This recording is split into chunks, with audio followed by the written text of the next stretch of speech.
Boa tarde a todos e todas. Agradecer antes de nada a vosa presencia aquí e antes de pasarlle a palabra a persoa a que vides escoitar, que é a Xosé Ramón Veiga, dicirvos simplemente dúas cousas.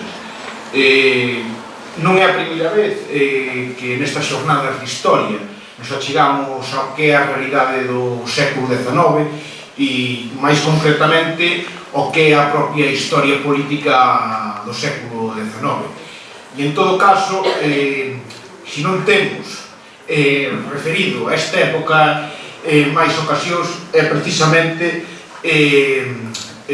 por razóns allías a nós, porque na Pomba do Arco pensamos que o século XIX é un momento clave para entender o que é a historia do Estado español e, por suposto, a historia de Galicia, no sentido que vai ser ao longo dese século, fundamentalmente a partir da súa terceira década, cando da man dos liberais se empeza a conformar e a configurar o Estado español tal e como entendemos hoxe. E ninguén mellor para falarnos neste caso da historia política do século XIX e de xeito moi particular sobre aqueles mariñáns que xogaron un papel importante na mesma, como Xosé Ramón Veiga Alonso. Xosé Ramón Veiga Alonso, como sabedes todas e todas, é veciño de Foz e é, sei que non lle vai a gustar, un dos dous ou tres grandes especialistas que temos en Galiza sobre o noso século XIX. Profesor da Universidade de Santiago de Compostela, discípulo, se non me engano, do profesor Barreiro, autor de numerosas publicacións sobre o noso século XIX, nese sentido, referir a súa tese de doutoramento sobre o Conde de Pallares. E xa antes de pasarlle a palabra a él, porque así evitamos os problemas de tempo que tivemos ao longo destes dous últimos días, decirvos que non é a primeira vez que participa nunhas xornadas, sino que xa fai ao mellor 10 ou 12 anos tamén contamos aquí con él cunha interesante charla sobre os políticos republicanos na Mariña do século XIX. Charla interesante, pero que estou certa que a de hoxe a vai superar, así que vos deixo con Veiga.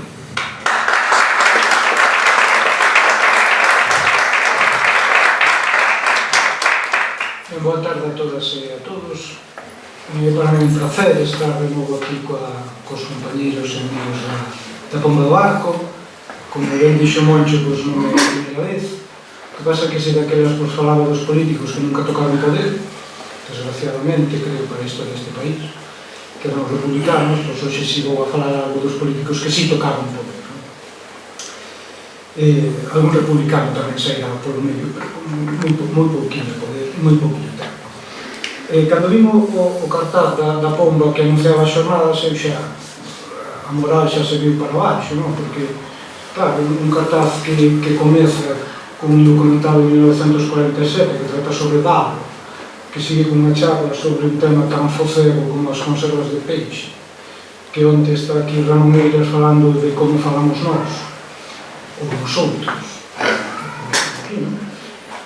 e que vai rematar cos normandos na costa norte de Galiza, pois, sinceramente, teño un pouco que facer diante de semellante cartel. Non sei, además, pois, me toca falar do único que sei algo, que é dos políticos, tal e como está a cousa, pois a verdade é que a mí me sorprende que haxe tanta xente aquí.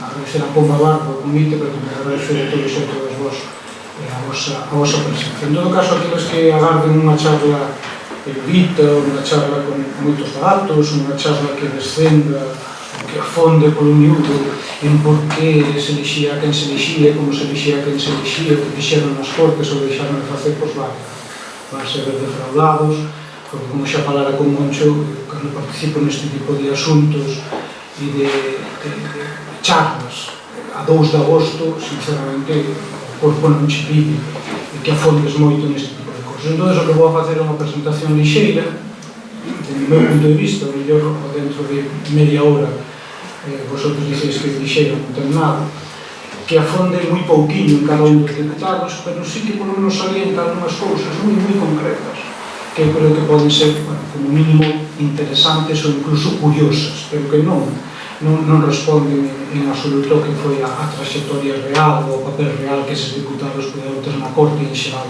na vida política da Galiza do século XIX.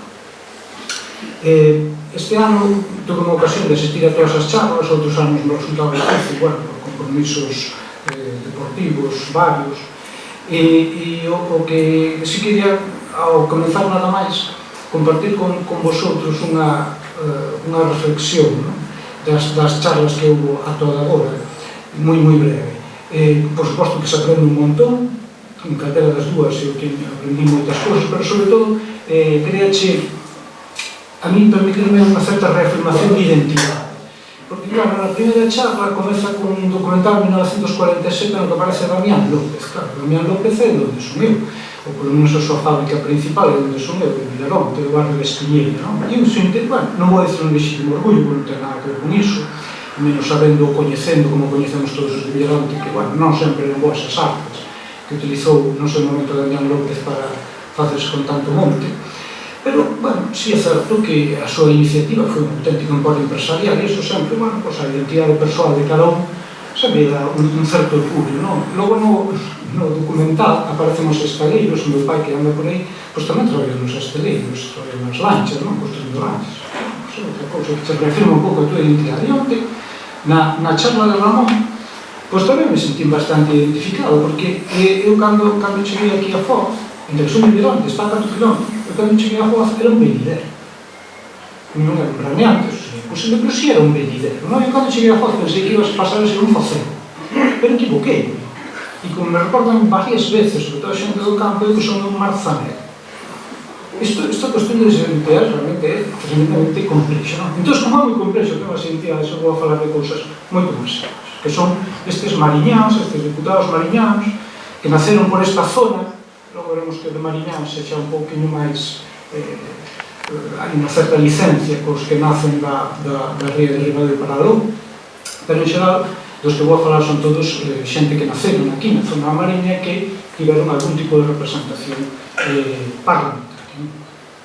E vou a comezar por comezo, porque como solemos facer os historiadores, as Cortes de 1810 e as Cortes de 1813, é dicir, que son un momento iniciático do período político contemporáneo, do período político constitucional no Estado español.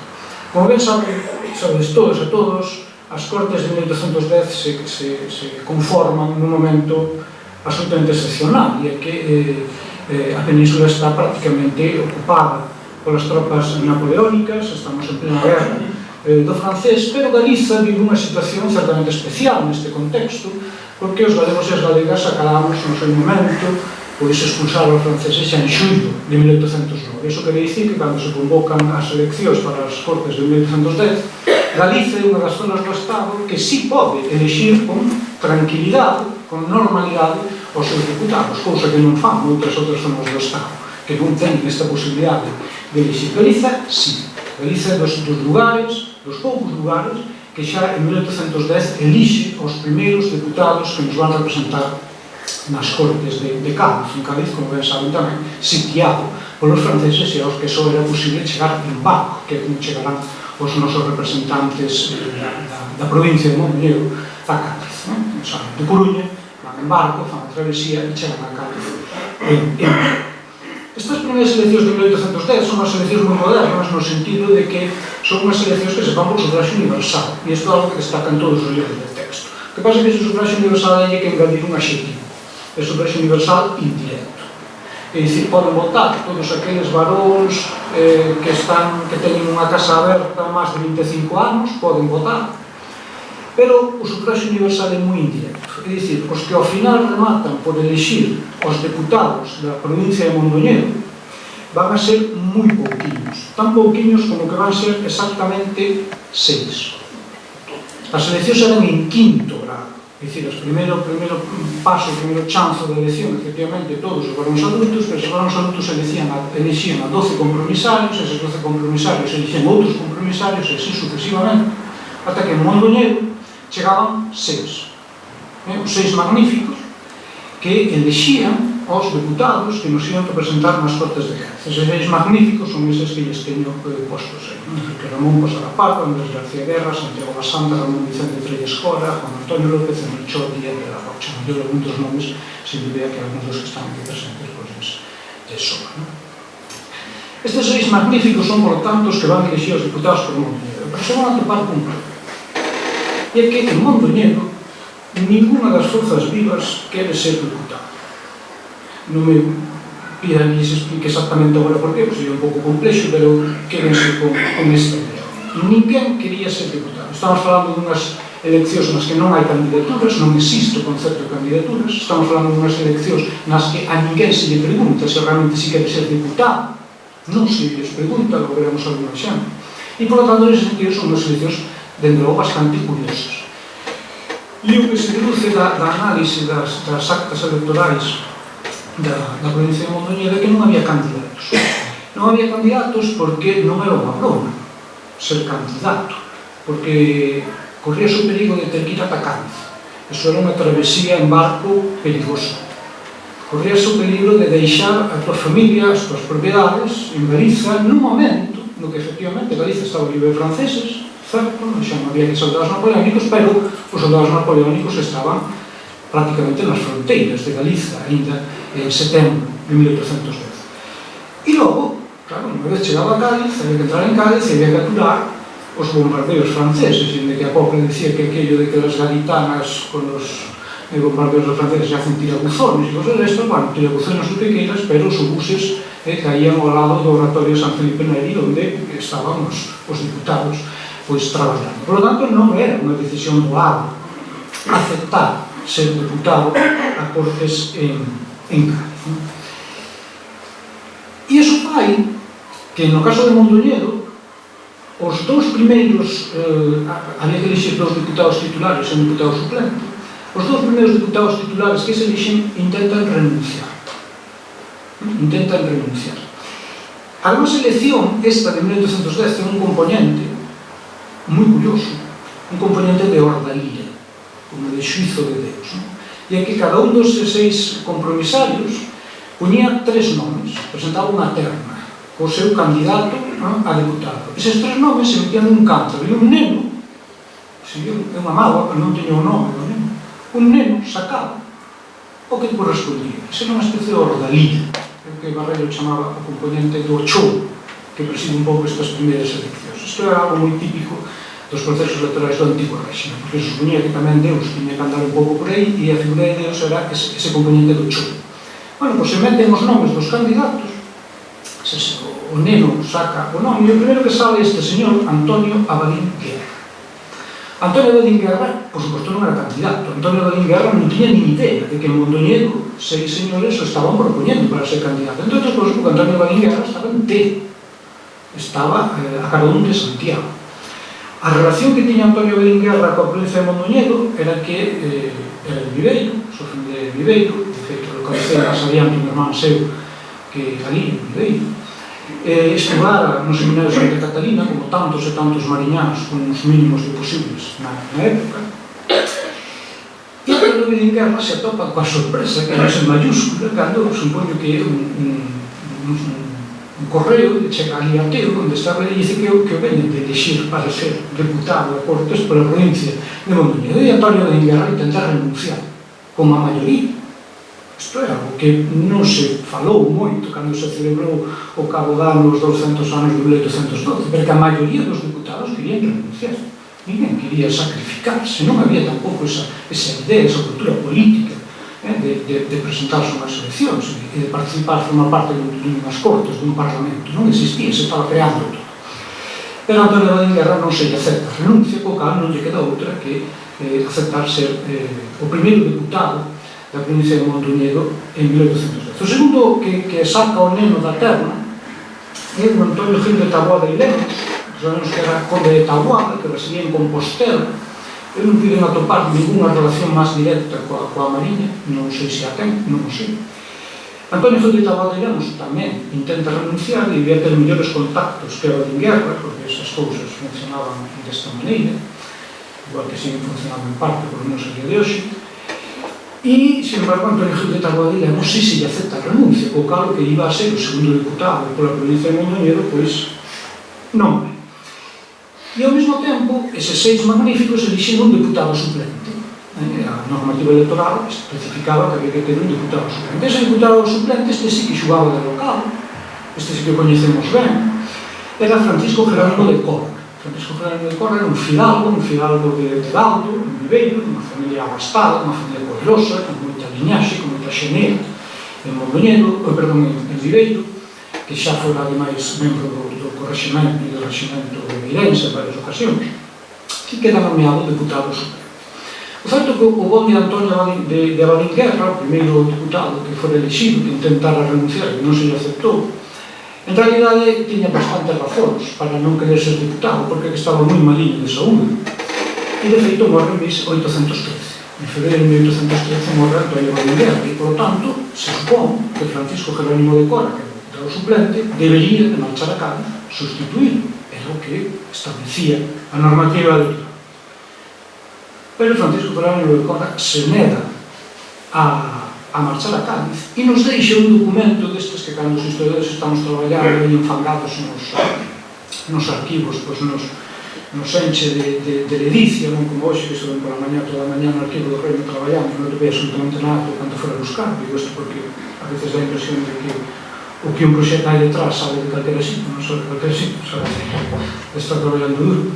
Bueno, pois un destes documentos que eu o reconcilio coa profesión. Porque o Francisco Jerónimo de Cora, cando renuncia, fai chegar ás Cortes os motivos da súa renuncia, e son fantásticos. Porque Francisco Jerónimo de Cora di de sí mesmo, eso que teño aí posto. Ten débil e enfermiza constitución, graves incomodidades del pecho, unha afección asmática, insultos espasmódicos, entorpecimiento de oídos, debilidad de cabeza. A semade nunca saiu da aldea, e carece de conocimiento del mundo, e non ten a experiencia que se adquieren al manejo de negocios, por lo que confesa carecer de todos los requisitos para un destino tan amplio. É dicir, el mesmo ás Cortes dice, mira, eu non sirvo para isto, porque non sirvo, non sei ser diputado, non vale para isto. Para que non se quedara.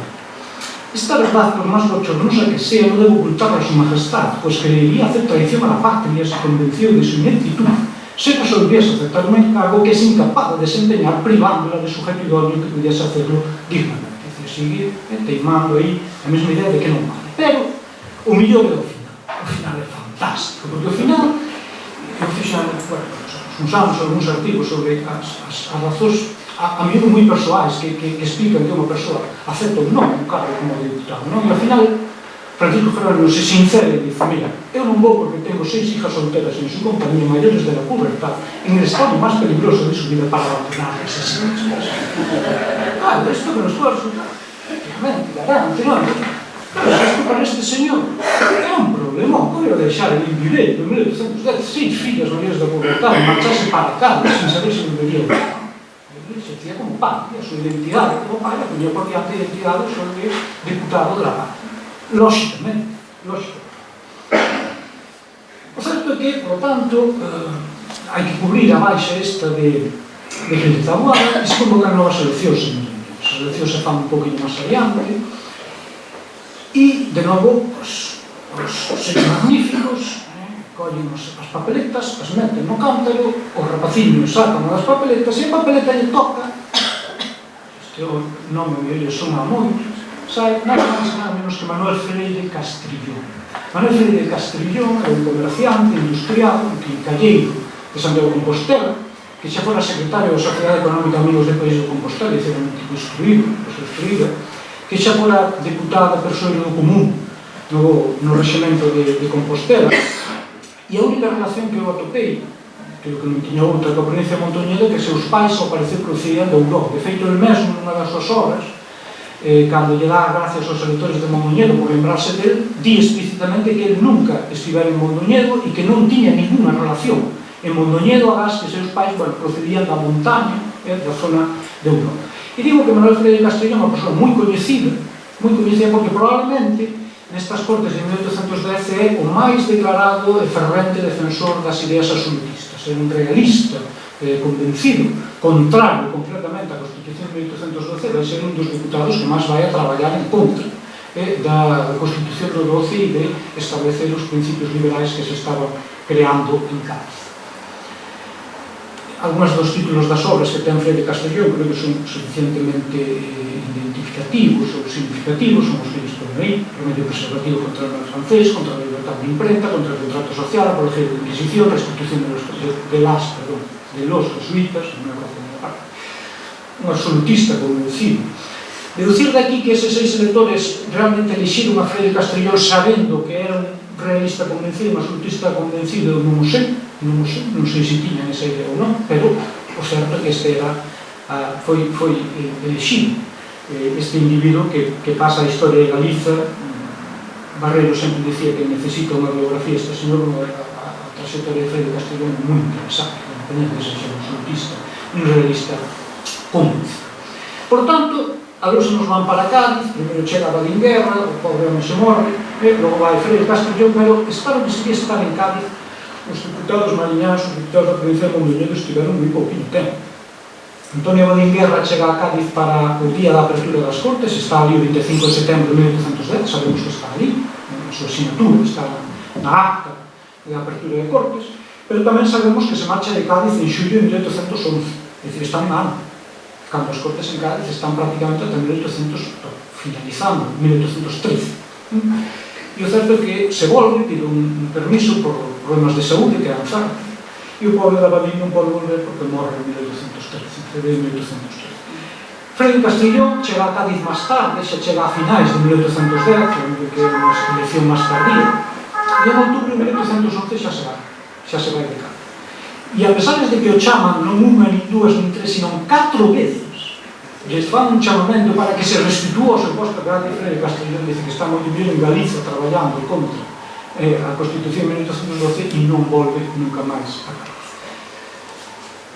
Nos podemos consolar pensando que isto non era un comportamento só dos deputados mondonienses, sino que toda a representación galega foi unha representación que estivo moi pouquinho tempo en Cádiz. Daba a impresión de que unha vez que chegaban a Cádiz debía ser os aires do sur, os aires andaluces onde se sentaban ben, todos se ponían malos e todos solicitaban inmediatamente algún permiso para volver a Galiza e restituir a súa saúde. De feito, un deputado extremeño chegou a comentar, así en plan de cachondeo, que se é que os deputados galegos ignoraban que tamén había médicos en Cádiz, que tamén les podían atender as súas doenzas, ou é que só se podían curar en Galiza. Nos parecía que só se podían curar en Galiza, eran moi morriñentos eles.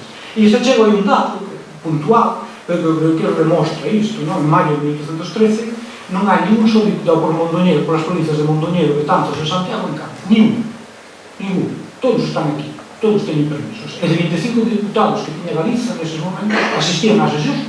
Non. O sea, o sentismo era moi bien. As seguintes eleccións que se registran son as de 1813, moi pouco coñecidas, moi pouco estudadas, porque claro, diante do brillo das de 1810, que dan lugar á Constitución de 1812, claro, as eleccións de 1813 hai libros de texto destes nos institutos que nin as mencionan, as eleccións de 1813.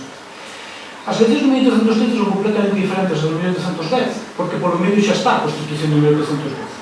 Os sectores, digamos, máis retrógrados xa saben o que poden agardar a Constitución de 1812 e o que fan en 1813 é unha campaña electoral brutal, protagonizada sobre todo por elementos eclesiásticos, para intentar por todos os medios que os deputados que vayan dende Galiza, tamén dende Mondoñedo, a Cádiz sexan deputados absolutistas, sexan deputados que defendan sobre todo os intereses da Igrexa e que intenten, na medida das súas posibilidades, mesmo botar abaixo a Constitución de 1812. Desto tampouco se falou cando se celebrou o bicentenario. Já parecía que aquí, a partir de 1810, todos eran constitucionais, todos eran liberais, xa creamos un Estado plural maravilloso. Non, eso é mentira.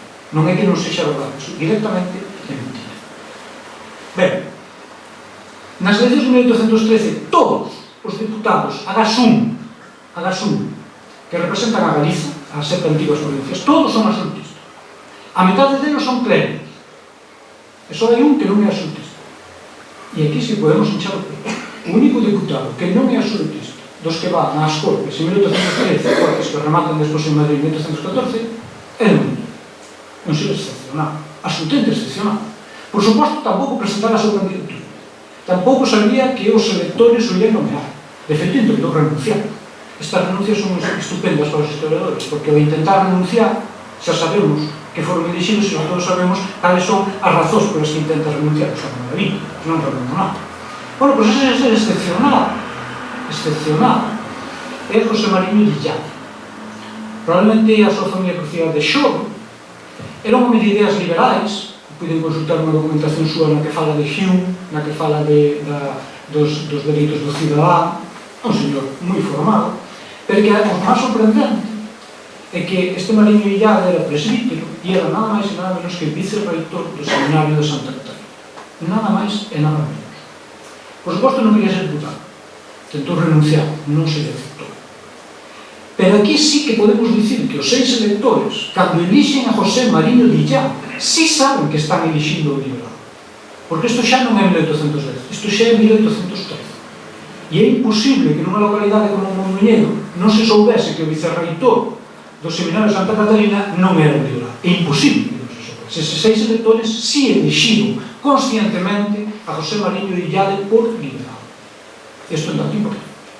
Isto xa indica unha certa madurez, mesmo ideolóxica, na elección. A razón está nas identidades deses 6 electores, que as coñezo, as quero, pero non as puxen, porque senón non avanzaría absolutamente nada. En todo caso, se os mondonienses, en xeral os da antiga provincia de Mondoñedo, queremos hinchar o peto con algún diputado, probablemente José Mariño Dillade é un dos que realmente nos permite sentirnos orgullosos. Seguimos avanzando, xa sei que me tendo a atropellar, se vou demasiado rápido non me entendo. Como digo os meus alumnos, que vai moi rápido. Agora vou máis despacio. Seguimos avanzando e chegamos á segunda etapa liberal, trienio liberal, 1820-1823, está aí. Vamos celebrarlo dentro de nada, verán cantos libros van ser disto, van aparecer especialistas, sobre todo, determinados lugares, por todos os lados. Bueno, 1820 é imprescindible falar, evidentemente, de José María Moscoso Trantamino, non? Probablemente é o diputado máis cercano que temos os faceros, os morazaneros e os de Villaronte, porque José María Moscoso de Altamira, pois, efectivamente, era o fidalgo de Fontana, de Olamo, San Martín, de Mondoñedo, e foi elegido en 1820 cando xa era alcalde constitucional de Ferrol, é dicir, era un liberal. Isto xa estudou no seu momento un colega meu, un amigo, que Rubén Viveiro, e isto está máis que demostrado. E probablemente Moscoso de Altamira sexa o que despoño aí, xunto de Leopoldo Calvo Sotelo, probablemente sexa o mariñán que gozou de máis poder na historia contemporánea liberal desta zona, porque, bueno, Moscoso, como xa tivemos ocasión de coñecer nas anteriores charlas, foi ministro da Gobernación en 1822, o ministro máis importante do goberno no momento, foi presidente varios días do Congreso, foi ministro do Fomento en 1834-35, foi presidente varias veces do Senado. Non me vou estender porque, en fin, José María Moscoso de Altamira xa o machado, non son eu o máis indicado. O que está aquí son uns retratos destes que sacan de Google, isto non ten nada de investigación, que en Google aparecen, pero, bueno, serían dos retratos de don José María Moscoso. O que se quería dicir é que xa lles dixen que intentei buscar algunhas cousas así un pouco que son un pouco anecdóticas, pero que axudan a humanizar a todos estes personaxes. Un dos que fan unha especie de retrato sobre os deputados a Cortes, dice de José María Moscoso de Altamira que é un dos petimetres das Cortes. Petimetre hoxe é como unha persona, unha miña xorte, unha cousa así un pouco ridícula, non século XIX non. No século XIX un petimetre era alguén que andaba a moda, era alguén que tiña unha cuidada presenza física, que tiña unha especial cuidado na súa indumentaria. E ese mesmo cronista das Cortes, que era un francés, dice que José María tiña unha educación exquisita, que era un riche de gentilhommes galicien, un rico gentilhommes galego, e además engade que era un bo orador, ainda que cunha oratoria quizás demasiado fría, pouco apaixoada, pero sempre con moi boa dialéctica, non? E outro destes cronistas que nos deixaron as súas memorias, neste caso Antonio Alcalá Galiano, que sempre tiña moi mala leche, moi mala uva, nas súas descripcións, pois di de Moscoso que era de respetable medianía en alcances e ciencias. Isto dicía Alcalá Galiano, é que realmente Moscoso era unha persoa valiosa, porque senón Alcalá Galiano directamente diría del que era un patán, porque Alcalá Galiano, se alguén leu as súas memorias, era unha persoa tremendamente ácida e tremendamente crítica cos demais, moi pouco autocrítica, pero sí moi crítica cos demais. Moscoso trata moitos temas, é un orador moi completo, sitúase no liberalismo, non no liberalismo asaltado e radical, pero sí un liberalismo certo, un liberalismo morno. E quizás o tema que a mí desde sempre máis me interesou e que creo que ainda hoxe sigue necesitando algún tipo de traballo, algún tipo de estudo, é o tema da desaparición da provincia de Mondoñedo. Nas Cortes de 1821 e 1822 tratouse da división provincial de todo o Estado español e, por suposto, tamén da división provincial de Galicia. Foi naquele momento cando se puxo sobre a mesa por primeira vez a desaparición da provincia de Mondoñedo. Moscoso ten varias intervencións sobre este tema e ele aboga por 4 provincias: Coruña, Vigo, Ourense, Lugo e unha quinta provincia nororiental que chegaría ata o río Nave, e defende esa proposta nas Cortes, pero se atopa un oponente da súa altura, nada menos que o Conde de Toledo. Conde de Toledo, representante diputado por Asturias, que se opón radicalmente a creación desta quinta provincia, e a partir de aí pois Mondoñedo queda sin provincia. E esa probablemente é a decisión política do tempo contemporáneo máis decisiva para Mondoñedo e para toda a Mariña, porque a partir dese momento Mondoñedo, como sabedes, pasa a integrarse na provincia de Lugo e todo o que gaña Lugo é o que perde Mondoñedo e o que perde a Mariña, todo. Eu sempre poño a mesma anécdota cando falan deste tema. Hai ainda hoxe libros de texto que cando falan das provincias marítimas de Galicia se refiren a Coruña e Pontevedra, alucinante, e falan das provincias interiores Ourense e Lugo interior. Vamos, destas erratas, eivas, pero son moi significativas de en que quedou a Mariña con esta integración na provincia. Bueno, e xunto de José María Moscoso, non falamos dele, temos, por menos, outro representante mariñán interesante, creo eu, que é Ramón Lamas Menéndez. Ramón Lamas Menéndez nace en Ribadeo, un fidalgo, un propietario, e quizás o máis interesante de Ramón Lamas Menéndez é que era fillo dun herói, do que se considera un herói. Ese herói era o fidalgo de Quintalonga, en Vilausende, en Ribadeo, que é don Vicente Lamas de la Torre, porque don Vicente Lamas de la Torre foi dos poucos mariñáns, xunto dos de Viveiro, que non debían ser moi lagados, que se atreveron, que usaron, a facerlle fronte nada máis nada menos que a Gran Armée, as tropas napoleónicas que se chegaban a Ribadeo. A famosa batalla de Arante, hai uns anos, unha conferencia tamén en Ribadeo sobre este tema, e este Vicente Lamas de la Torre era o pai de Ramón Lamas Menéndez, e, insisto, este Lamas Menéndez tamén foi o noso representante nas Cortes do Trienio, e probablemente tivo moito que ver que era fillo de quen era, fillo dos poucos, que xunto con Melchor Díaz de la Rocha e os viveirenses que lles deron unha malleira ás tropas francesas e despois as francesas recuperaron Viveiro, pois os poucos que usaron no seu momento para facerlle fronte antes das guerrillas, antes da participación popular na independencia do Estado francés ás tropas napoleónicas. Unhas fontes sinalan que este Lamas Menéndez era parente de Moscoso de Altamira, non sei se efectivamente era parente ou non, e tamén era un liberal morbo, un liberal gubernamental, pero que tamén un liberal. Nestas Cortes de 1820, 21, 22, 23 non vamos a topar absolutistas, o goberno xa se encargou de que non se elixira ningún absolutista e prácticamente non se desescapou. Bueno, ese é o escudo de armas dos lamas, que os refiren como llamas, por esas chamas que aparecen en el baixo. Bueno, seguimos a avanzar. Pasamos ao reinado xa Isabel II, o sexenio, a restauración. E aquí fago esa reflexión que xa fixen antes, non vou volver a facer, pero eu creo que, sinceramente, este é un tema que merecería algún tipo de estudo, máis a fondo. Por que Mondoñedo perdeu con aparentemente tanta facilidade esta provincia? E todo o que se supuxo para Mondoñedo por extensión para a Mariña. Refiro a anécdota esta que conta. Bueno, vou ir facendo un percorrido dividindo en Mondoñedo, Viveiro e Ribadeo, que son as tres entidades importantes, os que normalmente eran distritos electorais, non sempre, dependía un pouco da lei electoral do momento. O primeiro deputado, non vou a falar de todos os deputados, algúns. O primeiro que me chamou moita atención, cando eu, xa moitos anos, estaba con a minha tese electoral, foi o caso dos Iglesias Barcones. Os Iglesias Barcones, hai un deputado, e despois os anos en que foi elegido, en 1857, en 1858, e expone tamén os votos que recibiron para ser elegidos, máis que nada para que se den conta que eran moitas veces estas eleccións do 19, é dicir, con 118 votos un era deputado. Por que? 118 votos, por que? Porque podía votar entre un e un 5% da población, non máis. Estamos falando do sufragio censatario, moi censatario. Isto só cambia un sexenio, o sufragio universal masculino. Bueno, este conversible, cando o atopei, vi que era un señor de Villafranca del Bierzo. Por que os de Mondoñedo se lles ocurría escoller o conversible? Claro, resulta que non escolleron por ele, escolleron porque o seu irmán era Tomás Iglesias Barcones e era obispo de Mondoñedo.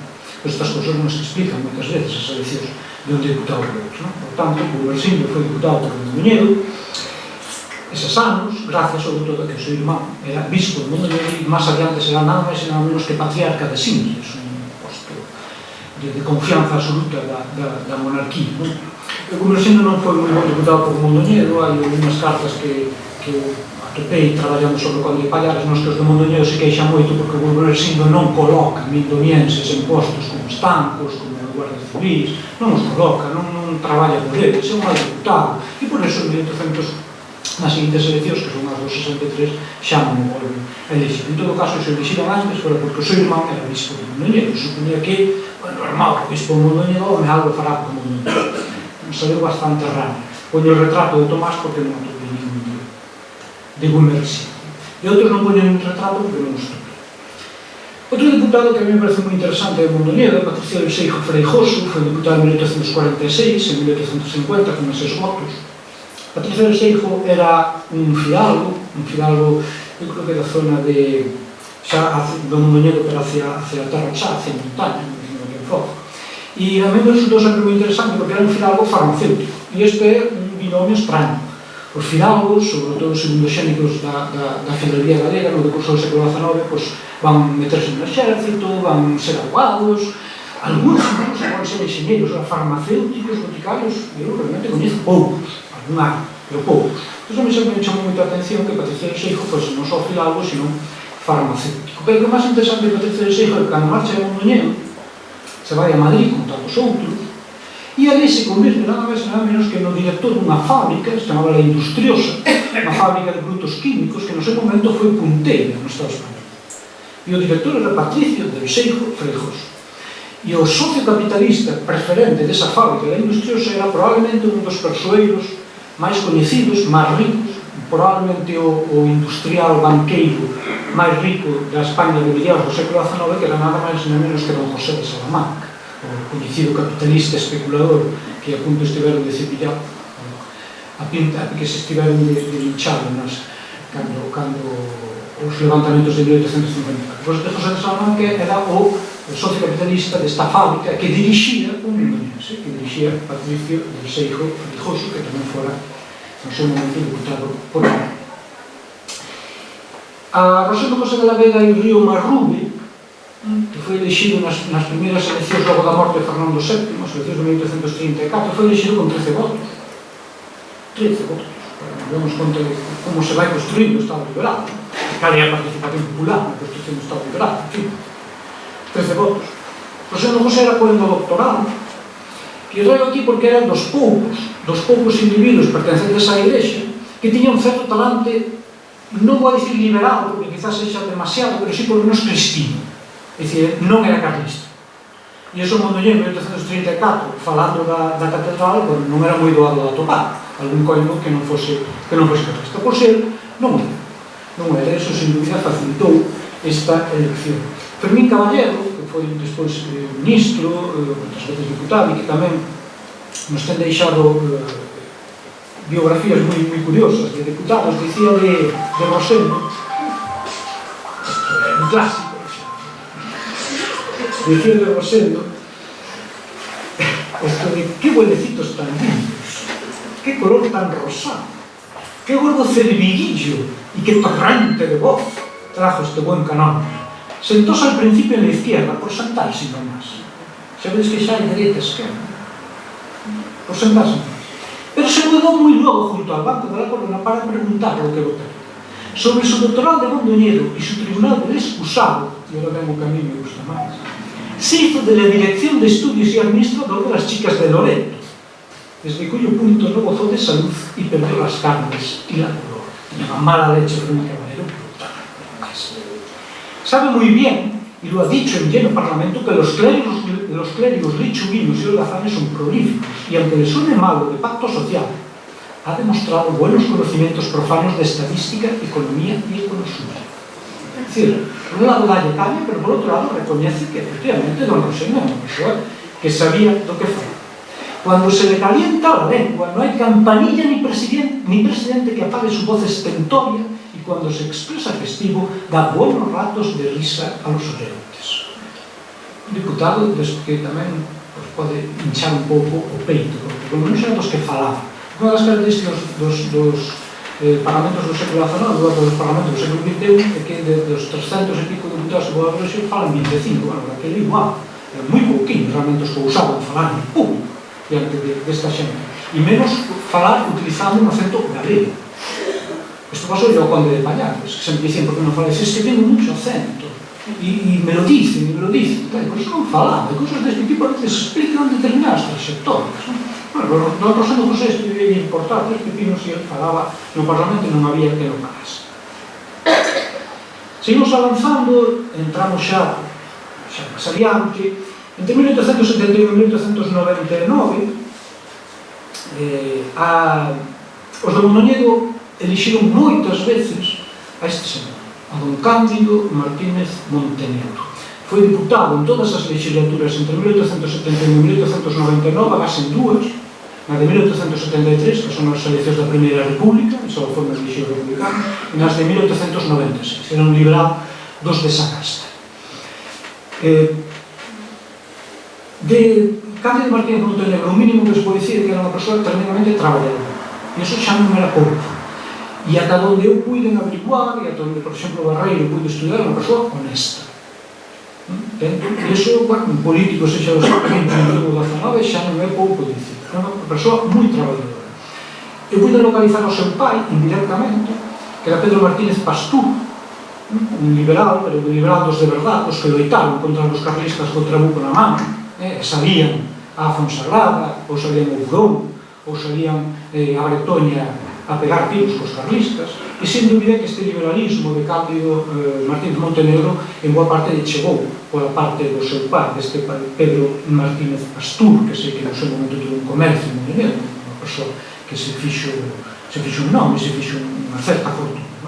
Bueno, pois Cándido Martínez Montenegro foi varios anos diputado por Mondoñedo, varios anos elegido por os mondoñenses, e esa teoría de que os votos non eran reais e se inventaban, bueno, eu poño bastante en dúbida, os votos eran poucos, pero a veces sí eran bastante pensados. E sen dúbida que cando os de Mondoñedo elixen a Cándido Martínez Montenegro sabían que estaban elixindo alguén que como mínimo iba a estar a voto. E a traballar na medida que se podía facer nun contexto como en España da restauración. Outro diputado por Mondoñedo que eu atopei moitas veces, de apellidos moi coñecidos en Mondoñedo, Pardo Montenegro, e foi este José María Pardo Montenegro Menéndez Valledor, que foi por lo menos 9 veces elegido diputado por Mondoñedo. Isto era un fidalgo que no seu momento naceu en Ribadeo, pero naceu en Ribadeo porque a súa nai era unha Menéndez Valledor, residía en Ribadeo, pero toda a súa vida estivo ben celebrada a Vilalba e a Mondoñedo. Chegou a ser magistrado no Tribunal Supremo, debido do liberalismo moderado, o que correspondía en aquel momento para poder chegar a ser nada menos que magistrado do Tribunal Supremo. Non teño ningún retrato dele, pero si teño a da súa filla, Julia Pardo Montenegro, se non me equivoco, me pode corregir as mondoñenses que vexo por aí, ten unha rúa dedicada, polo menos en Mondoñedo. E a José María Pardo Montenegro coñecín no decurso dunha discusión co conde de Pallares, no que Pardo Montenegro presumía de que tiña 22 avós na zona da Terra Chá, como para demostrar que se ele non tiña arraigo aquí, non tiña ninguén. Un pouco fachendoso, non? Pero tamén foi destes deputados que tivo moita continuidade ao longo do século XIX. deixamos Mondoñedo, non é que baixa máis, que elixir, e pasamos a Viveiro. En Viveiro, un dos primeiros que logo eu non quería deixar de citar aquí é José María Castro Bolaño. José María Castro Bolaño nacera en Ladra, nacera en Vilalo, pero de moi mozo, o seu pai se trasladou a Mondoñedo. E quería traer a José María Castro Bolaño sobre todo por dúas razóns. Primeiro, porque é un diputado que tiña orixes moi humildes, e isto é extraño no século XIX, extraño. Non era doado partir de orixes moi humildes, non ser un fidalgo, non ser un fillo de un comerciante abastado, non ser un fillo dun tratante, dun comerciante de liño, e poder chegar ás cortes, non era doado. José María Castro Bolaño, sin embargo, si puido ser. Estudou no Colexio de Trinidade de Mondoñedo, logo estudou na Universidade de Santiago, se fixo abogado, e viviu como profesor de instituto. Viviu, entre outras cousas, sendo profesor de instituto. Unha das cousas que a min sempre me sorprendeu de Castro Bolaño foi que, en que é elegido en 1837, xa por moitos votos, isto é por cuestión do cambio de lei electoral que se produce en 1837, se permite votar a xente. José María Castro Bolaño renuncia ao escano. Non sei, pero renuncia ao escano. Non é o único viveirense que renuncia ao escano. Non coñezo as razóns. En todo caso, José María Castro Bolaño era unha persona de estación moi humilde, que chegou a ser deputado, que renunciou, como yo lo que viu o Madrid me gustaba, non sei. Pero José María Castro Bolaño era un auténtico fiel no que era o dereito en Galicia. O mellor estudo que hai sobre o foro, o contrato foral na Galicia do século XIX, o debemos a este vilalbés afincado en Viveiro, José María Castro Bolaño. Un dos mellores estudos que hai, mediados do século XIX, por encargo da Diputación de Lugo, sobre a plantación de montes na provincia de Lugo, debemos a José María Castro Bolaño. Un dos mellores estudos sobre a miseria, a fame, a peste que asolou Galicia de 1853 e 1854, lle debemos tamén a este José María Castro Bolaño. Por iso, cando estaba escollendo os de Viveiro, me pareceu que este era un persoeiro moi digno de aparecer, ainda que só fose porque renunciou a ser diputado, non era unha cousa. Tamén de Viveiro, de Celeiro, perdón, non de Viveiro, de Celeiro, os de Celeiros de Celeiro e Viveiro, non, Celeiro, que é Celeiro e Viveiro? Celeiro. Vicente Manuel Cociña.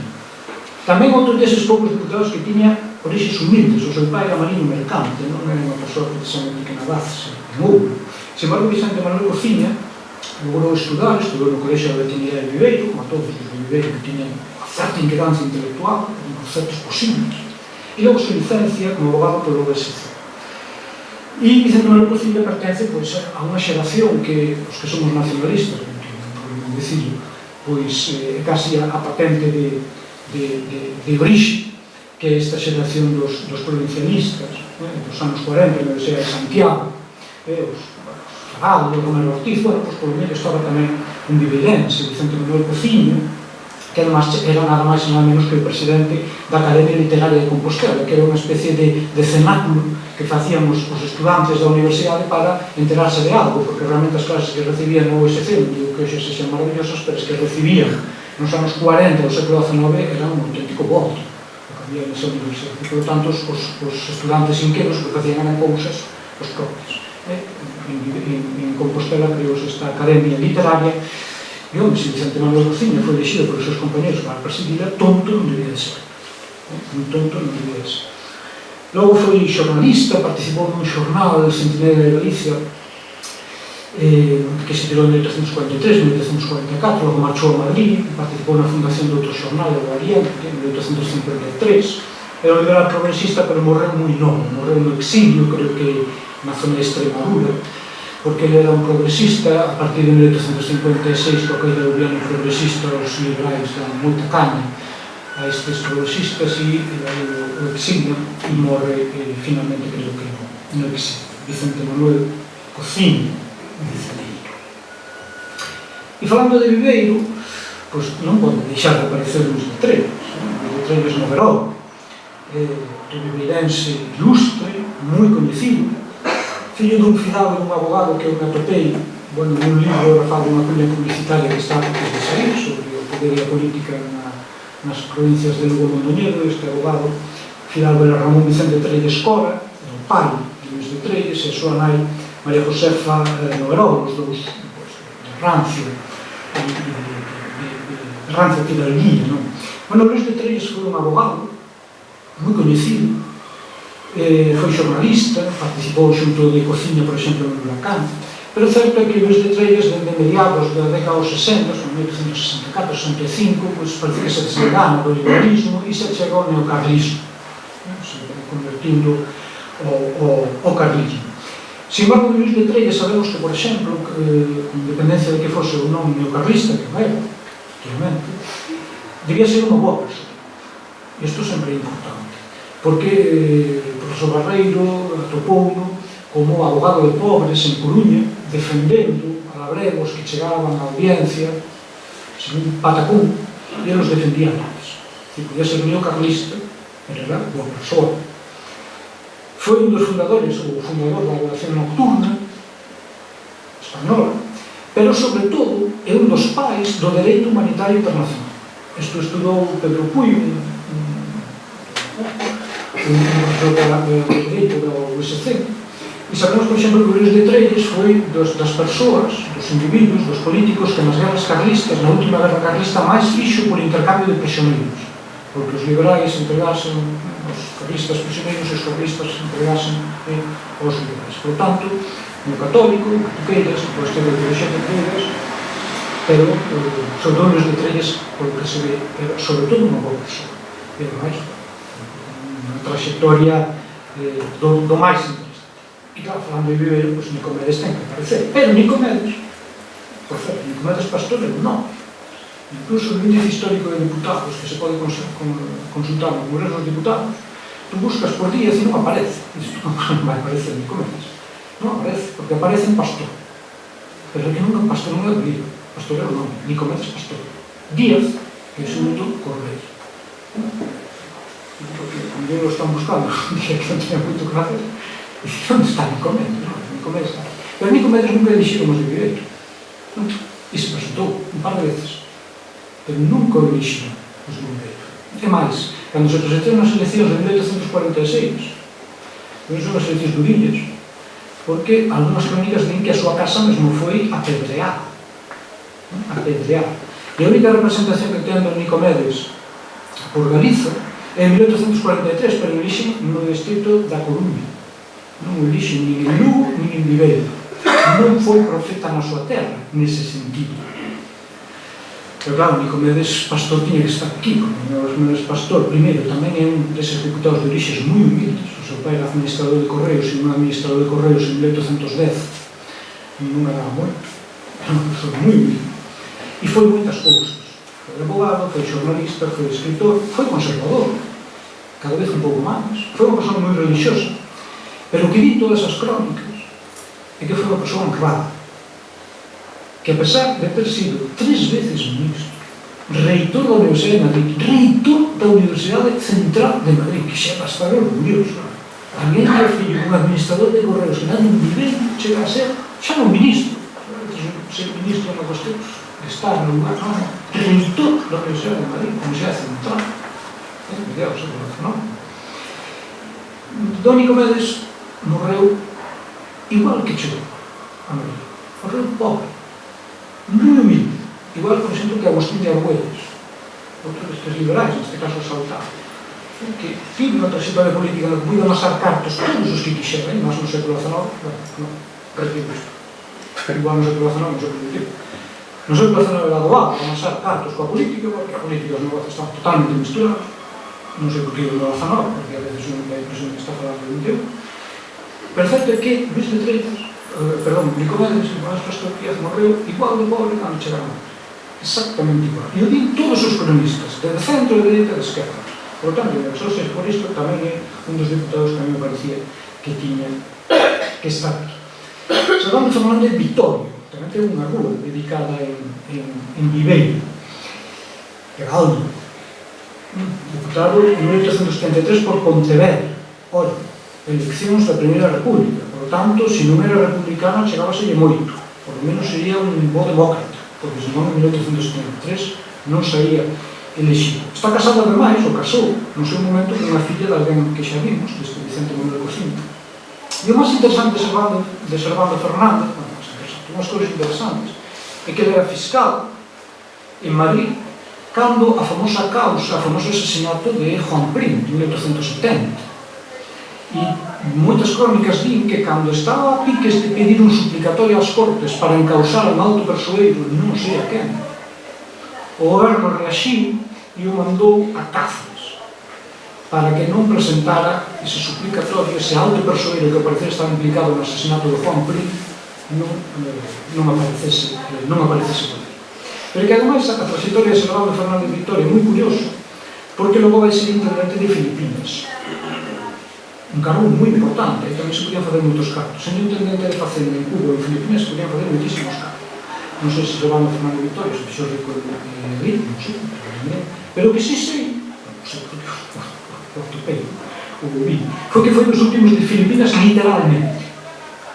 Non deste destacamento que quedou aí de la Serra que non se enteraba de matar a guerra, non, pero sí foi dos últimos que resistiron en Manila, xunto con un corpo de veteranos da audiencia.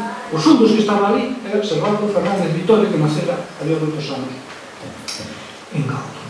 Pois tamén parecía que era interesante.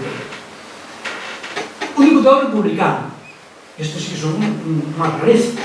Hai un diputado que nas Cortes de 1873 foi elegido por Ribeiro, e era ribeirense, Salustio Víctor Alvarado Somoza, republicano federal, es decir, os republicanos de verdade, os que crían o Cantón Galego, os que crían unha constitución republicana. Foi abogado, xornalista, notario, pero probablemente foi elegido en 1873, entre outras cousas, porque era parente do conde de Pallares, era sobrinho do conde de Pallares. O conde de Pallares, o seu nome Manuel Vázquez de Parga, Somoza e Pallares, e este Salustio Víctor Alvarado Somoza, sobrino seguro, chegou a ser gobernador civil, pero non sei serio, pero sobre todo se o traigo é porque é dos poucos mariñanos republicanos que chegaron a ser deputados a Cortes, lógicamente en 1873, que son as eleccións as únicas da primeira republica. E logo outro que a mí sempre me chamou moita atención de Ribeiro, diputado por Ribeiro, José María Bermúdez de Castro. Foi diputado por a provincia en 1836, 36, 37, e o que sempre me chamaba a atención de Bermúdez de Castro, e o profesor Barreiro sempre me ponía como exemplo de como as liñaxes fidalgas galegas se emparentaban entre sí, e como lograban ampliar o seu capital social, lograban ampliar a súa prestancia social casando fillos, fillas, sobriños, sobriñas con outras xentes da fidalguía. E este Bermúdez de Castro, que son xa apelidos de moita xenea, chegou a emparentar os seus fillos co conde de Torrebusquiz, cos condes de Pardo Bazán, co Suárez de Deza, cos Flores de Rosada, e dicir, xente de moita presenza neste 19. E como unha anécdota, pero que, bueno, non deixe de ser curioso, un antepasado deste don José María Bermúdez de Castro é Chumi Bermúdez de Castro, que os aficionados á bandera coñecerán, porque é varias veces olímpico e ten varias medallas olímpicas. Pois este Chumi Bermúdez de Castro é un tataraneto, non sei exactamente en que era, de don José María Bermúdez de Castro, deste fidalgo viveirense. Outro deputado por Ribeiro, que tamén me pareceu interesante traer, é Santo Vázquez Moscoso, uns apelidos moi coñecidos en Ribeiro, unha familia fidalga. Este foi un militar bragado, é dicir, un militar destes que cando chegaron os 100.000 non se rendiron, de seu exército español encarnado. Chegaron os 100.000 fillos de San Luis en 1823, os generales do exército rendiron, ou simplemente se pasaron con armas de gracias aos franceses, fixeron directamente traizón. Non sei se se explica nas academias militares. Bueno, pois os poucos militares que non fixo traizón, a parte de Escocimino, Vicente Lázaro Moscoso, que pelexe contra os 100.000, pouco se podía pelexar contra naquele momento, e que logo chegará a ser deputado por a Coruña e por Lugo, esses anos que eles ponen aí, e as crónicas din del que era artillero de Malcolor e de los Puntas. Pero é dos poucos militares que loitou contra as tropas napoleónicas do exterminio. Porque houve moitos que non o fixeron. Por exemplo, Pablo Morillo non o fixo. Se pasou con armas e balaces aos franceses. Si maior. Bartolomé Santa Miranda me interesaba, entre outras razóns, porque sobre todo que soubo facer moi ben Bartolomé Santa, que xa era un fidalgo, foi mocear. Porque moceou moi ben. Porque casou con alguén do que xa se falou ante aquí. Casou con Juana Polo de la Sierra. Gijón, o Polo de la Sierra, era a herdeira do Polo de la Sierra que Leal Inso, Bóveda, perdón. Leal Bóveda señalou como un dos conselleiros e dos algareiros importantes. Porque, bueno, pois, a filla de Polo de la Sierra, que ten moita pasta, e isto é verdade, que viver no arquivo do Concello de Viveiro, que efectivamente movía moitos cartos, pois, Bartolomé de Santa soubo moceada e casou con ela. Pero, bueno, además disto, Bartolomé de Santa foi varias veces deputado por Viveiro sempre polos conservadores. E logo outro que me interesaba tamén, nun sentido semellante, este Ramón Rebellón Subín, que na que naceu en Ourense era fillo dun médico que exercía en Viveiro, Ramón Rebellón, que parece algún coñecido en Viveiro, e este tamén mocedano, porque casou con Dolores Basanta, Polo de la Sierra, é dicir, a filla do anterior Basanta, e tamén foi un conservador dos volcanos, eran os que na quenda dinástica en Viveiro, ante boa parte da restauración, prácticamente ata 1900, sempre salía un conservador, un liberal, un conservador, un liberal, un conservador, un liberal, pero non se impuñemos de Madrid, non se impuñemos de Madrid, os propios electores de Viveiro facían isto, porque sabían que era mellor elixir a un diputado que fose de acordo ao goberno que non elixir a un diputado da oposición. Cando mandaban os conservadores, Ramón Rebellón. Cando mandaban os liberais, pois Eleuterio Delgado, no seu momento. Isto era algo que a veces tiña máis lógica da que dende hoxe podemos pensar. Bastante máis lógica da que dende hoxe podemos pensar. Dixen que a menos cuarto acababa, que en 7 minutos, eu creo que acababa menos cuarto. Brigadeo. Vicente Álvarez Miranda, de Vilasedán, nada en Vilasedán. Outro dos que loitou contra os carlistas. Como veio, repito moito isto de que loitou contra os carlistas, porque a veces dá a impresión, me decía tamén que conferenciante outro día, de que aquí non houve carlistas, non houve loita contra os carlistas. Aquí houve carlistas, claro, houve carlistas, e houve que pelexar contra os carlistas, claro, houve que pelexar. Había un porrón de carlistas. Non había un exército carlistas, os carlistas nunca chegaron a dominar unha cidade en Galicia, como se dixeron zonas do País Vasco, zonas de Aragón, zonas de Valencia, zonas de Cataluña, había moitos carlistas. E a Milicia Nacional, e o exército liberal, tiña que lutar contra os carlistas. Pero non todo o mundo se atrevía, lógicamente. Pero hai que salir co trabuco, ao monte, e pegar tiros. Por exemplo, contra os da Fonserrada, que estaban na Unión Pedra. Os de Burón, carai, había carlistas que pegaban tiros duros. Bueno, pues un dos que pelexou contra estes carlistas, os de verdade, os de liberais, que non eran de declamación, senón de liberal, que sabe pelexar polas súas ideas, que é algo que a veces hoxe se nos escapa. Os liberais pelexaban realmente polas súas ideas.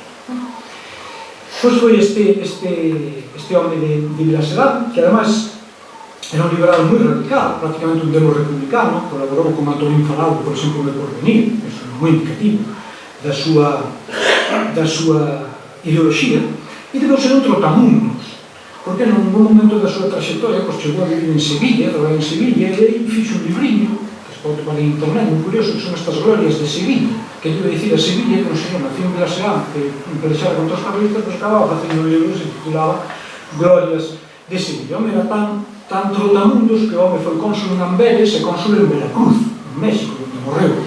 E tamén ao parecer era un gran poeta improvisador, estes que chegaba a calquera sitio e dicía, venga, Vicente Anino, que sacaba rapidamente un poema do seu éxito. Pois este foi diputado por Lugo, pola provincia de Lugo en 1841, e nacera en Marisa.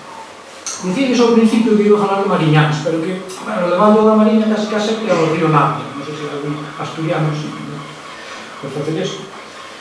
Pero que hai varios asturianos de Nazón, pero da Ribeira, vamos, da Raia mesmo, que tiveron representación por distritos da provincia de Lugo. E iso é indicativo de que realmente onde tiñan influencia, por máis que nacesen en Asturias, era en Galicia, concretamente en Lugo. Por exemplo, este Mariano Cancio Villamil, o señor do Oviedo, que estivo un tempo en Mondoñedo, logo pasou a Madrid, e Mariano Cancio Villamil, sobre todo, interesa, ou ten pasado a historia, porque foi intendente de Facenda da Illa de Cuba en 1872. Un dos cargos máis importantes que había na España no momento, porque se ata o século XIX a economía da monarquía dos Altos e dos Borbóns dependía da riqueza da América, no século XIX boa parte desa economía dependía do que chegaba de Cuba, sobre todo dos impostos que gravaban o azúcar. Por lo tanto, o posto de intendente de Facenda na Illa de Cuba era o posto máis solicitado e ao que iban a cando na calle. O millor era o que era nomeado o que tiña máis influencia. Non se sabe moi ben cales son as razóns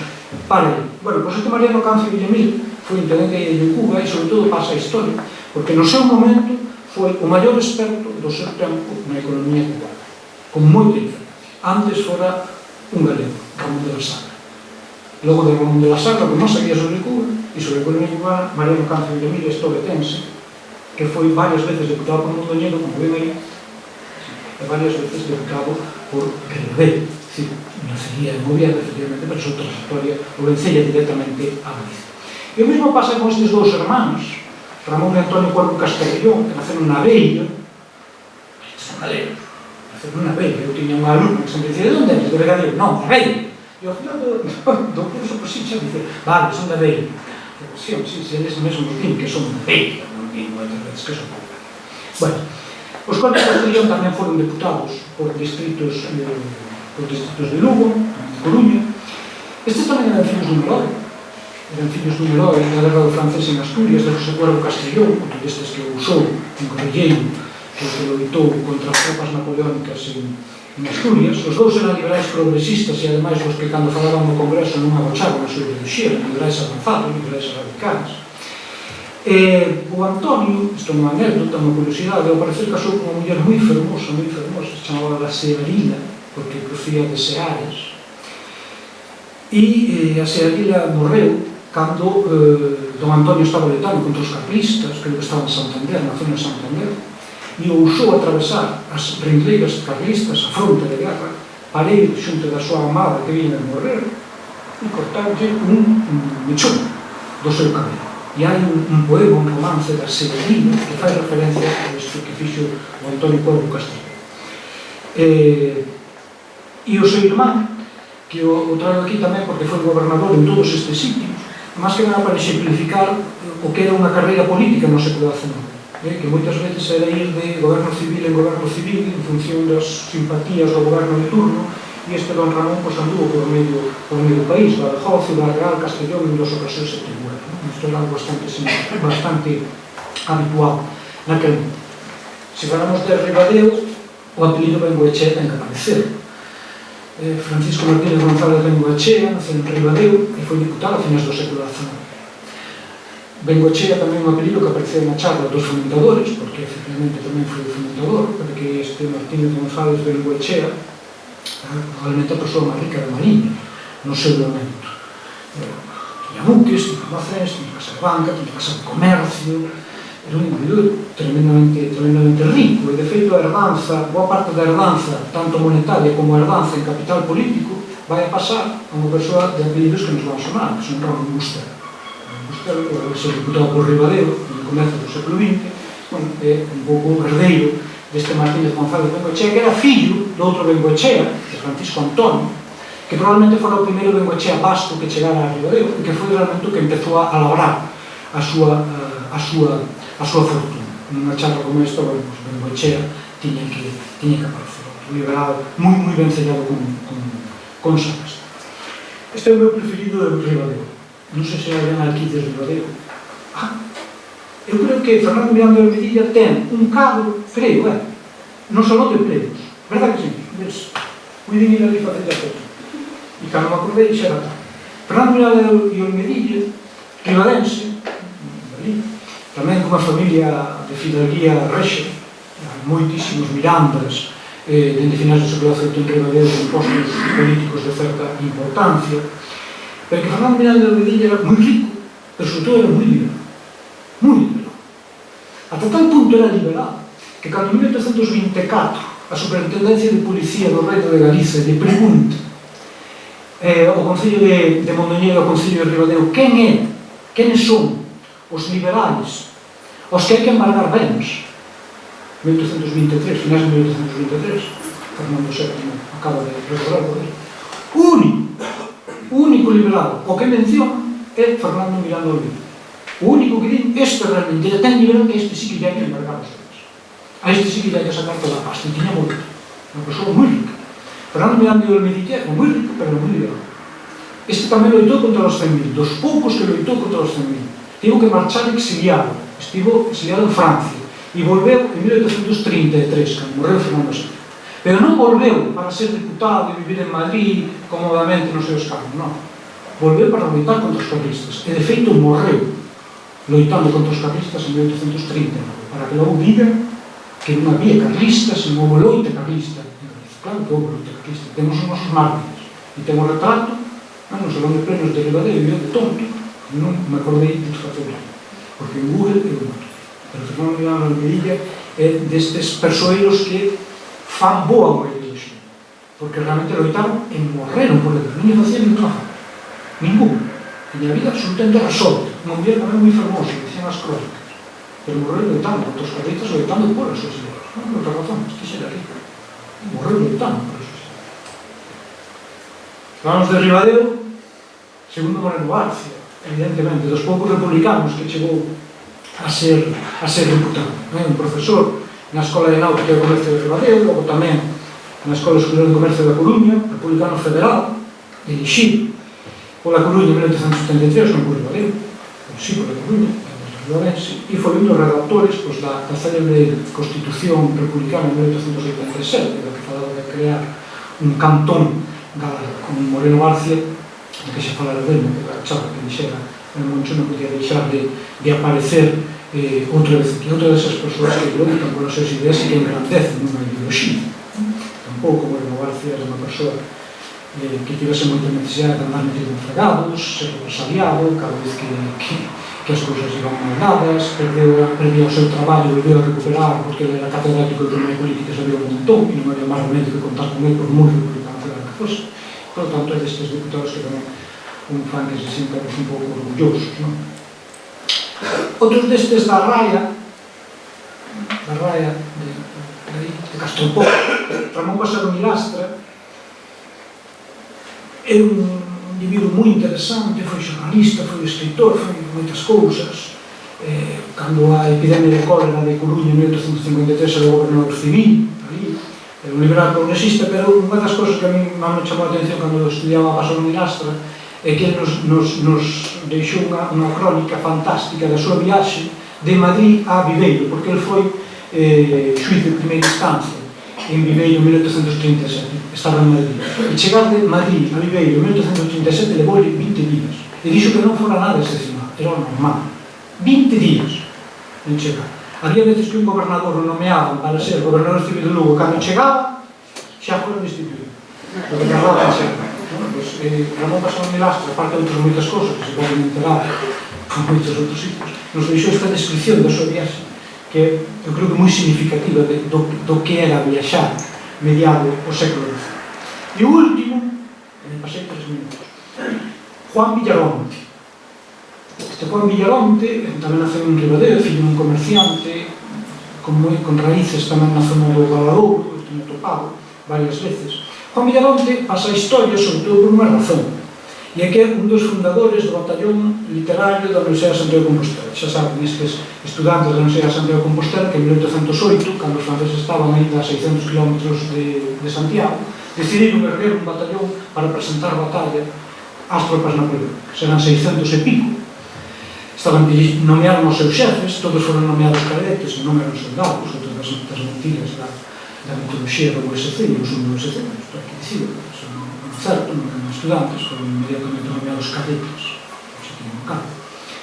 Dos 600 e pico que chegaron a Medina de Río Seco, que foi a primeira vez que vemos napoleónicos, o xeneral que os dirixía, que se me acaba de ir o nome, o xeneral que os dirixía, debeu ver que non tiña moito actor guerreiro, e lles dixo estes cadetes da Universidade de Santiago, todos fillos da fidalguía, máis linda xura de Galicia, tantos querían dar a volta e botar Paracas. Máis de 300 cadetes deron a volta e botar Paracas.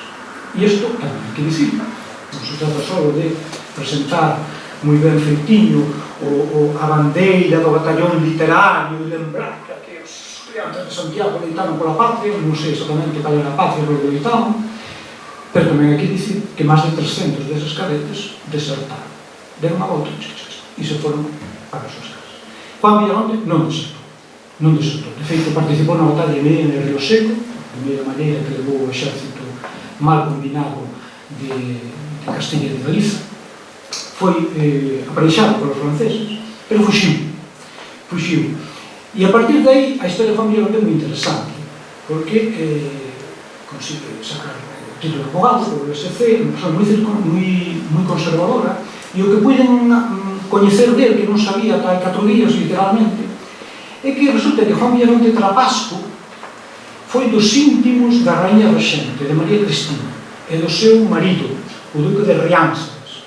E se por algo destacan María Cristina, é dicir, a nai de Isabel II, e o duque de Riánsares, é porque sabían facer moi bons negocios, fantásticos negocios, eran íntimos de José de Salamanca. Ben, pois un dos individuos máis cercanos a María Cristina e o duque de Riánsares, nos seus, como mínimo, escuros negocios que misturaban a política, a influencia, os ferrocarrís, a banca, os empréstitos, pois era nada máis e nada menos que un señor que nacera en Ribadeo, que representaba no seu momento de Alba, Juan Villaronte Trapasco. Sinto estes 5 minutos de máis que estuve aquí. Pois moitas gracias por las cosas.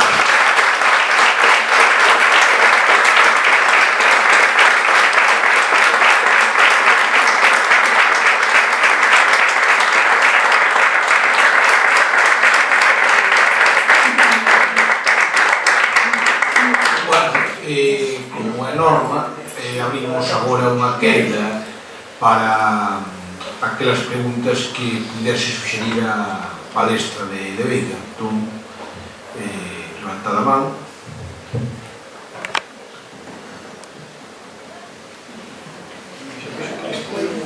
José Manuel. Yo más que preguntas felicitar historiador profundo y trabajador de esta tierra, y muy interesante y de una manera muy que nos ha dado.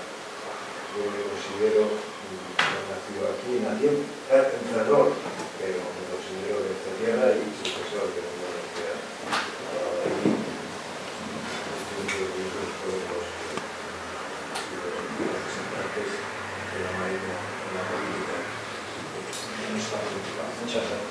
Sí, se me permites, xa comentei antes que José María Moscoso, para o seu descendente, que sabe moitas cousas a Prudencio Viveiro, que coinciden hoxe na parada de Asco, son moitas coincidencias.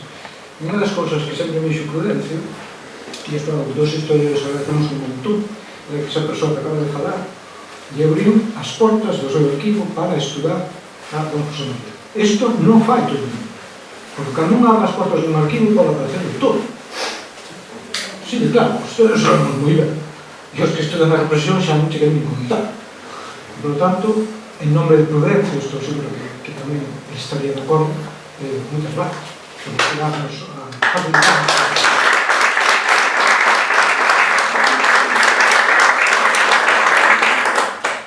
Non sei, sí, vale.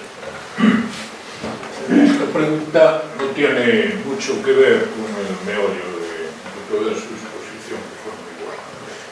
Pero ahí hablando del que se fixo rico en Ribadeo, que es me parece, como entendí mal, un apellido vasco, ¿no? Pero resulta que el diputado al que hace referencia es González y el apellido vasco. Entonces no sé si ya había alguna legislación de cambio de apellidos o algo así. No, a ver, yo creo que esto al final es Francisco Martínez González de Goechea. Eu non teño feito o seu percorrido familiar. Eu non sei se o seu pai, efectivamente, como eu poño, era Francisco Antonio de Goechea, ou se esa relación co Francisco Antonio é de outro tipo. Non o podo saber, é que non o sei. Puxinei que era seu pai, pero mellor non era seu pai. Probablemente o que si está máis ou menos coñecido é que o primeiro Bengoechea que chega a Ribadeo é este Francisco Antonio, que, bueno, se dedica sobre todo a actividades comerciais, comercio con niño, é armador de buques, e un dos seus descendentes é este Francisco Martínez González de Bengoechea, pero non sei exactamente cal é a relación familiar que ten. O que si sei é que este Francisco Martínez González de Bengoechea debeu de morrer sen descendentes directos, porque ao parecer unha parte da súa herdanza lle deixa a Ramón Bustelo, e Ramón Bustelo, ata onde eu sei, non ten unha relación familiar con ele. E ese Ramón Bustelo non só é herdeiro, polo menos, da mitad dos bens de Martínez González de Boche, que non eran poucos, sino que además vai ser o que de alguma maneira recolla a súa testemunha política, de feito vai ser deputado, e dos Bustelo, pois ben, Leopoldo Calvo Sotelo e Bustelo, xa andando o tempo, pero probablemente non sei xa o seu fillo, pero sí ten un tipo de relación familiar, non sei esa política. Gracias pola apreciación, porque a mí se me pasase. Solamente aquí, a configuración dos apellidos, tal como están hoxe, procede da normativa, quero recordar, do 1870, 1870, cando a normativa, tal como está hoxe, dos apellidos, nace, creo que no ano 1870, na lei dos xulgados e dos registros civiles. Hasta entón, pois, os pais poñenlle o nome e os apellidos generalmente aos fillos, e as fillas lle seguían con un apellido, o primeiro da madre. As fillas poñíaselles o apellido da madre e generalmente poñíaselles como continuación o apellido do padre. Pero hasta 1870 hai unha anarquía na utilización de apellidos.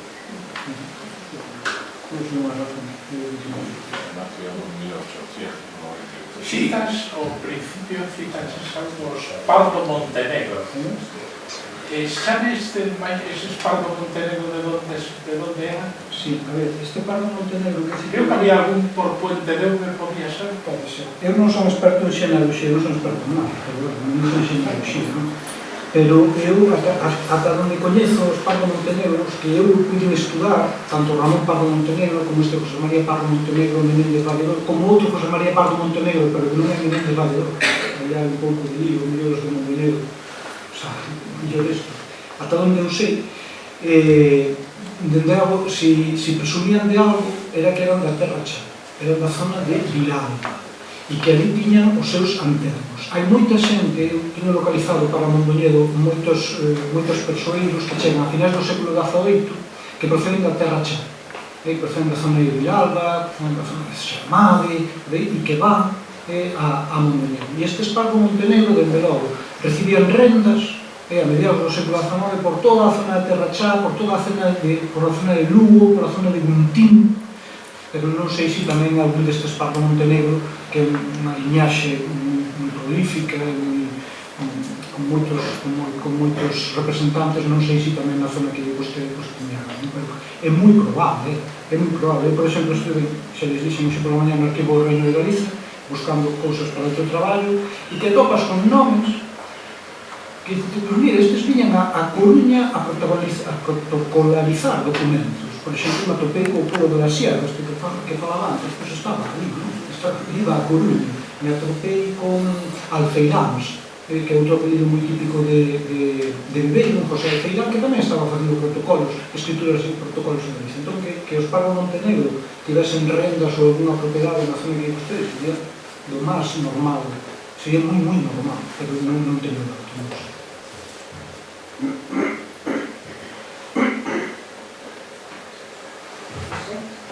Bueno, hai algunha cuestión máis? Non. En todo caso, xa para rematar, agradecerlle a Beina a súa magnífica exposición, agradecervos a vosa presenza e lembrarvos que mañá ás 8:30 poñemos remata as xornadas cunha charla que eu creo que tamén ten moito interés, a que correrá a cargo de Andrés Penagraña e que tocará o tema da presencia dos bretós no norte galego entre o século V e o século VI, aí aparecerán non na ficción, sino na realidade personaxes que algún coñeceredes, neste caso pola música, como pode ser a figura do bispo Mailó, ou tamén se aclararán moitas das dúbidas sobre as orixes de San Martiño de Mondoñedo na Alta Galega. Entón, moitas grazas e grazas sobre todo a vida.